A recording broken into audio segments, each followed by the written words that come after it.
دیکھو یہ دنیا میں بکھیڑے چلتے رہیں گے, ان کی وجہ سے ہمیں نہ تو مایوس ہونا ہے, ہم اسلام پہ کسی شخصیت کی وجہ سے نہیں چلتے. اپنے آپ کو ایسا بناؤ ہی نہیں, کسی شخصیت کے ایسے حوالے کر دو کہ یہ ہے تو میں ہوں, یہ نہیں ہے تو میں بھی نہیں ہوں. جو آدمی یہ کام کرے گا وہ گمراہ ہو جائے گا. میں نے بہت سے لوگ دیکھے ہیں, لوگ ان پہ اعتماد کرتے ہیں, بعد میں پتہ چلتا ہے یہ تو 2 نمبر آدمی ہیں, تو وہ لوگ دین سے ہی پھر جاتے ہیں.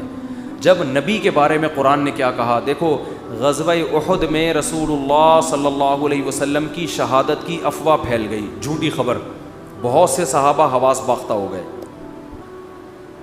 قرآن میں آیتیں کیا نازل ہوئیں, وما محمد الا رسول, محمد اللہ تھوڑی ہیں, اللہ کے پیغمبر ہیں. افإن مات او قتل, اگر ان کی موت ہو جائے یا قتل ہو جائیں تو کیا تم دین پہ واپس پھر جاؤ گے؟ یعنی تم محمد صلی اللہ علیہ وسلم کی وجہ سے تھوڑی دین پر ہو, تم کس کو خوش کرنے کے لیے ہو؟ اللہ کو. نبی کو بھی خوش کر رہے ہو تو اللہ کی خاطر. جب آپ صلی اللہ علیہ وسلم کا وصال ہوا, آپ کی وفات ہوئی, تو صحابہ کے حوصلے پست. تو حضرت عمر نے کیا فرمایا کہ جو یہ کہے گا کہ نبی کی موت واقع ہو گئی ہے, میں اس کی گردن اڑا دوں گا. حضرت ابو بکر نے کیا فرمایا, یہی آیت پڑھی, وما محمد الا رسول, فرمایا محمد اللہ کے رسول ہیں بس. افإن مات او قتل, ان کی موت واقع ہو جائے یا قتل ہو جائیں تو دین سے پھر جاؤ گے کیا؟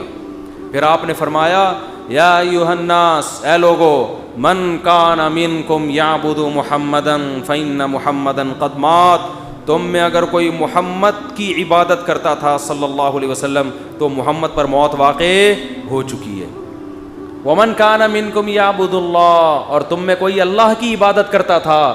کیا اسلام ہے یار, کتنا یعنی کتنی کلیئرٹی ہے اسلام کے عقیدے میں.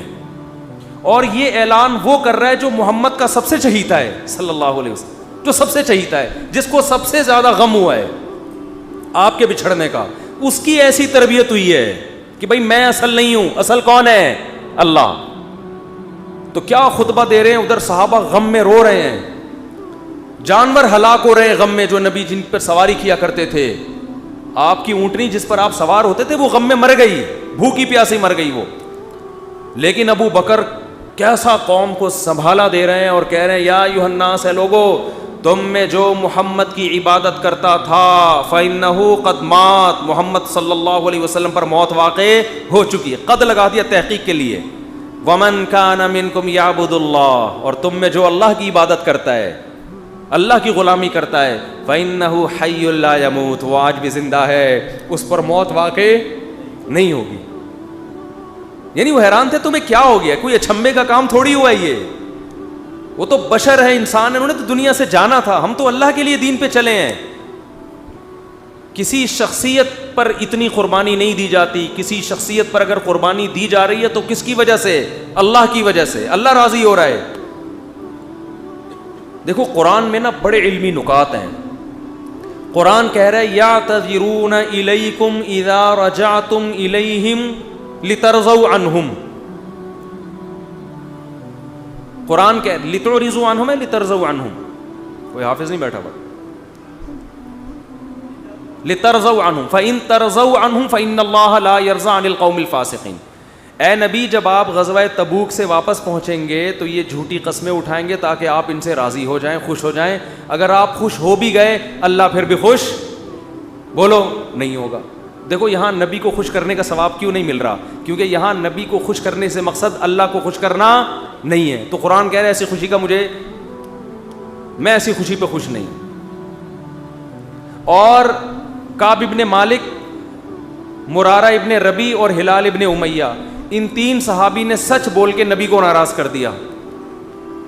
منافقین نے جھوٹ بولا نا کہ یہ عذر تھا, یہ عذر تھا, ہم تبوک میں اس لیے نہیں آ سکے, یہ مسائل تھے, یہ مسائل تھے. نبی عالم الغیب نہیں, آپ نے کہا چلو بھائی ایسے ہی ہوگا, آپ خوش ہو گئے, ٹھیک ہے بھائی جاؤ, کوئی سزا نہیں, کچھ بھی نہیں. اللہ نے کہا آپ خوش ہیں, اللہ نہیں خوش ان سے. دوسری طرف منافقین جو مخلص صحابہ تھے 3, کعب ابن مالک, مرارہ ابن ربی, ہلال ابن امیہ, یہ 3 صحابی نے سچ بولا, یا رسول اللہ کوئی عذر نہیں تھا, بس ہم سستی کی وجہ سے پیچھے رہے, کوئی عذر نہیں تھا, جانا چاہیے تھا, ہم پہ فرض تھا, لیکن باغ پک چکے تھے, سب کچھ تیار تھا, پھر بھی نہیں گئے, کوئی عذر نہیں ہے. سچ بولا نا, نبی غضبناک ہو گئے. نبی کیا ہو گئے؟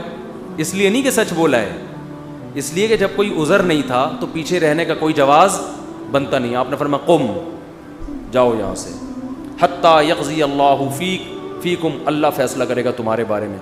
40-50 دن بائیکاٹ ہوا، یہاں تک کہ صحابی کہتے ہیں نبی نے سلام تک کا جواب نہیں دیتے تھے. کیا گزری صحابہ پر، مگر قرآن کہہ رہے ہیں میں کیا تھا ان سے، بولو راضی تھا، کیونکہ مجھے خوش کرنے کے لیے انہوں نے سچ بولا. تو پھر اللہ نے پیغمبر کو بھی راضی کر لیا بعد میں، اور اتنا خوش ہو گئے پیغمبر، فرمایا اللہ نے تمہاری تو. اچھا اور سنیں، اسلام کے عقیدے بتا رہا ہوں کتنے واضح ہیں کہ ہم اسلام کو فالو کسی مدرسے کے کسی بندے کی وجہ سے نہیں کرتے. اور یہ بھی بتا دوں، اس ایک بندے کی وجہ سے مدرسوں کو بدنام کرنا کہ مدرسے ایسے ہوتے ہیں، یوں ایسے ہوتے ہیں، یہ بھی وہی زیادتی ہے جس کا میں نے بھی تذکرہ کیا. جب حضرت کعب بن مالک کی توبہ قبول ہوئی تو ان کو خوشخبری پہنچی، وہ نبی کے پاس آئے. آپ صلی اللہ علیہ وسلم کا چہرہ حدیث میں آتا ہے استنار وجہہ کأن وجہہ قطعۃ قمر، ایسے چمک رہا تھا جیسے 14ویں کا چاند. آپ نے کیا فرمایا؟ ابشر بخیر یوم مر علیک منذ ولدتک امک، اے کعب اس دن کی خوشخبری قبول کرو کہ جس دن سے تمہاری ماں نے تمہیں جنا ہے آج تک ایسا خوشی کا دن تمہاری زندگی میں نہیں آیا، اس دن کی مبارکباد ہو تمہیں. حضرت کعب مالک نے کیا کہا؟ امن کا ام من عند اللہ، یہ خوشخبری آپ کی طرف سے یا اللہ کی طرف سے؟ نہیں آ رہی بات. اس فکر میں لگے ہوئے ہیں کہ اللہ راضی ہے کہ نہیں ہے. دیکھو نبی کے راضی ہونے کا تو یقین ہو گیا نا. یہ نہیں سمجھ میں آئے گا، تو آسان کیس نہیں ہے، بہت مشکل کیس ہے. ارے جب نبی کا چہرہ 14ویں رات کی طرح چمکتا ہوا دیکھ لیا، نبی مبارکباد بھی دے رہے ہیں کہ خوشخبری ہو اور سب معاف، بس اب میں راضی، اب میں خوش، تو کعب بن مالک کو فکر کیا لگی ہوئی ہے؟ نہ یا رسول اللہ ذرا کلیئر کریں بات، صاف بتائیں یہ خوشخبری اللہ کی طرف سے ہے یا یعنی اللہ بھی راضی ہوا ہے کہ نہیں ہوا؟ فرمایا لا بل من عند اللہ، نہ میری طرف سے نہیں. کس کی طرف سے؟ اللہ. میں بھی اس لیے خوش ہوں کہ اللہ خوش ہے، اللہ نے معاف کر دیا ہے، اس لیے میں بھی خوش ہوں. پھر کعب بن مالک خوش ہوئے ہیں. تو بھائی اسلام میں اصل کون ہے؟ اللہ.